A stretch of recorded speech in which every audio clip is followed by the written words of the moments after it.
Assalamualaikum warahmatullahi wabarakatuh. Anak-anakku, pagi ini kita akan memulai pembelajaran ini dengan materi lapisan bumi. Ya, kita bumi sebagai biosfer. Ya, harus kita ketahui bahwa konsep bumi itu mengalami perkembangan dimulai dari anggapan bahwa bumi itu datar, bumi itu bulat, dan bumi itu seperti elips. Tahu ya elips? Elips itu adalah bentuk seperti bentuk telur, itu bulat elips namanya. Kemudian ada konsep biosfer, di mana biosfer itu berasal dari kata bios dan sfera, yang artinya adalah lapisan kehidupan. Jadi, biosfer itu merupakan tempat hidup makhluk hidup, air, udara, dan tanah.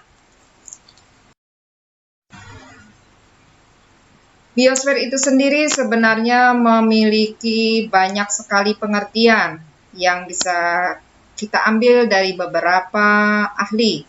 Tapi di sini Ibu hanya akan membacakan pengertian biosfer yang dikemukakan oleh seorang ahli yang bernama Vladimir Vernadsky, di mana beliau menyatakan bahwa lapisan bumi yang dihuni oleh makhluk hidup yang berinteraksi dengan lingkungannya, termasuk di dalamnya adalah atmosfer, litosfer, dan hidrosfer, ini dengan biosfer.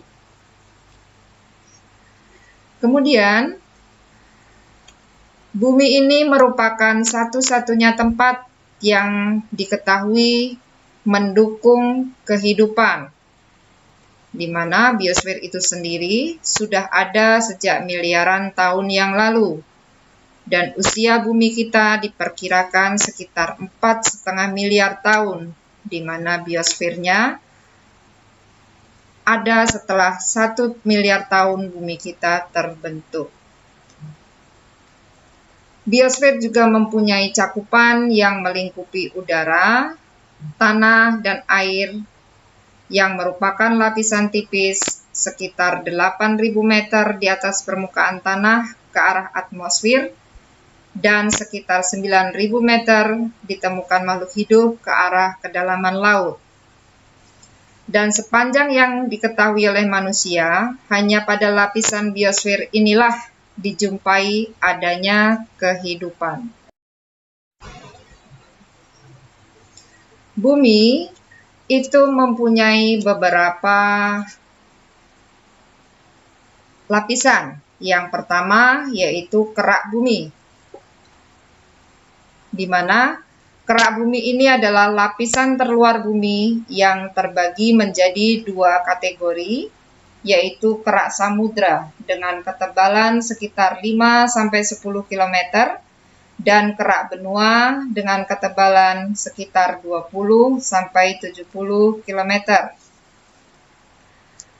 Tebal lapisan kerak bumi ini mencapai 70 km dan merupakan lapisan tanah dan batuan, di mana lapisan ini menjadi tempat tinggal bagi seluruh makhluk hidup.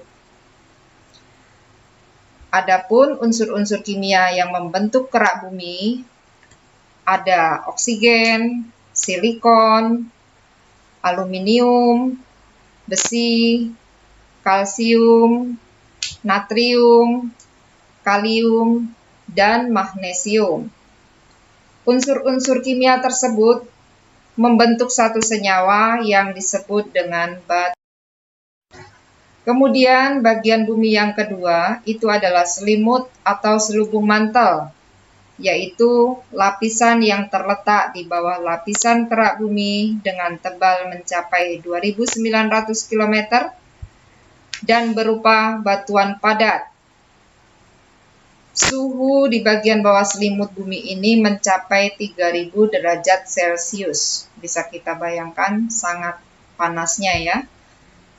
Kemudian bagian yang ketiga adalah inti bumi.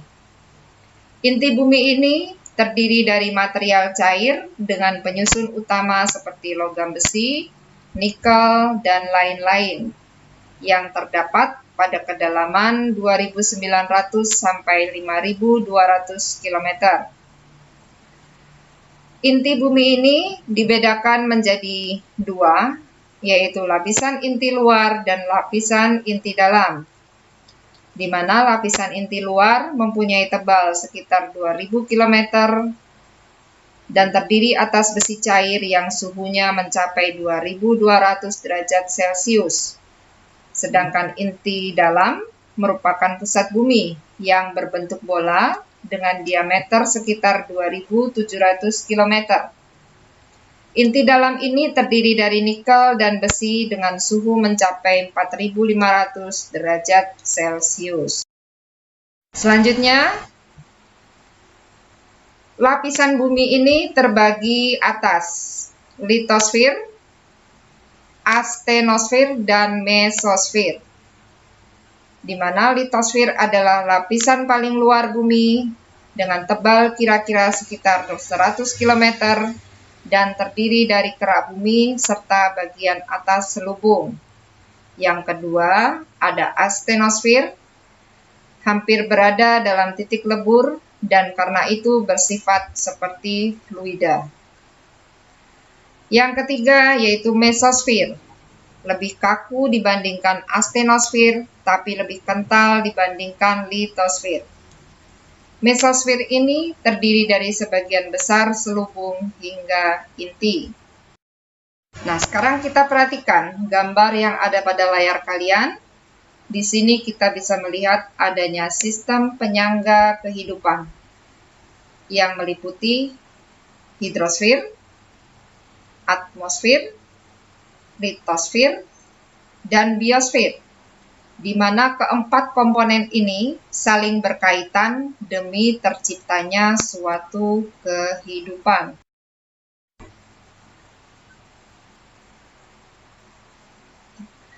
Dalam mengawali kehidupan, itu dimulai dengan mencairnya sebagian lapisan es di permukaan bumi, adanya kehidupan tumbuhan berklorofil di dalam air yang melakukan fotosintesa. Apa itu fotosintesa?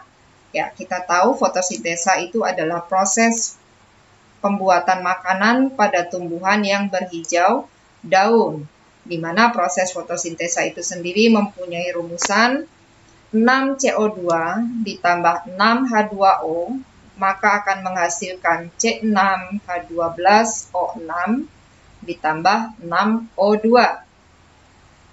Adapun pengaruh fotosintesa itu sendiri terhadap keadaan atmosfer adalah yang pertama, berkurangnya CO2 atau karbon dioksida. Yang kedua, meningkatnya O2 atau oksigen yang merupakan gas kehidupan bagi makhluk hidup. Yang ketiga, meningkatnya O2 sekaligus membentuk lapisan ozon, melindungi bumi dan isinya dari sengatan matahari bergelombang pendek yang mematikan makhluk hidup. Kita akan membahas tentang atmosfer. Ya. Bumi kita ini dikelilingi oleh udara yang disebut atmosfer. Adapun ciri-ciri dari atmosfer, ciri-ciri atau sifat ya dari atmosfer ini adalah tidak berbau, tidak berasa, tidak berwarna, tidak dapat dirasakan kecuali bergerak, dapat memuai dan menyusut, dapat meneruskan gelombang elektromagnetik, mengandung uap air dan gas-gas, serta mempunyai tekanan udara. Adapun peranan udara itu sendiri, yang pertama dibutuhkan makhluk hidup karena dia mengandung nitrogen dan oksigen.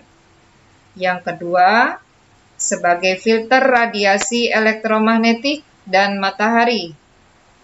Yang ketiga, sebagai stabilisator suhu. Keempat, sebagai filter benda luar angkasa. Dan yang kelima, untuk keperluan komunikasi. Sambil kita lihat di layar kembali, di sini ada gambar bumi yang diselimuti oleh seperti selubung ya. Ini terdiri dari gas-gas permanen dan gas variabel. Di situ sudah terpapar juga rinciannya, ada gas nitrogen, oksigen, dan sebagainya dengan jumlahnya sekian persen. Lanjut pada kegunaan gas-gas di atmosfer. Antara lain yang pertama nitrogen. Ini berguna untuk pertumbuhan tanaman. Kemudian gas oksigen berguna pada proses respirasi atau proses pernafasan. Yang ketiga gas argon itu banyak digunakan pada industri listrik. Gas helium banyak digunakan sebagai bahan bakar mesin roket. Kemudian gas hidrogen digunakan pada proses pembuatan amonia.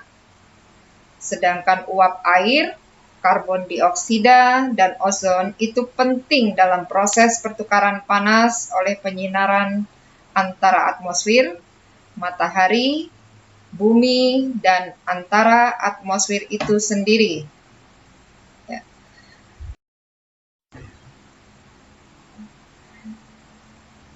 Nah, itulah tadi materi yang bisa Ibu sampaikan pada pertemuan kali ini. Dan ini ada suatu tantangan bagi kita untuk menjaga lingkungan kita agar dapat terus menyediakan sumber daya yang dibutuhkan dan menjaga lingkungan kita agar berada dalam kondisi yang diperlukan. Dan sebelum Ibu menutupnya, kalian harus memperhatikan bahwa pada pertemuan kali ini Ibu akan memberikan soal seperti yang terpampang di layar kalian, yaitu setelah kalian mempelajari tentang lapisan bumi, apakah menurut kalian bumi itu terdiri dari lapisan-lapisan tertentu atau tidak? Berikan pendapatmu, sertakan pula fakta-fakta yang mendukung pendapat yang kamu ajukan.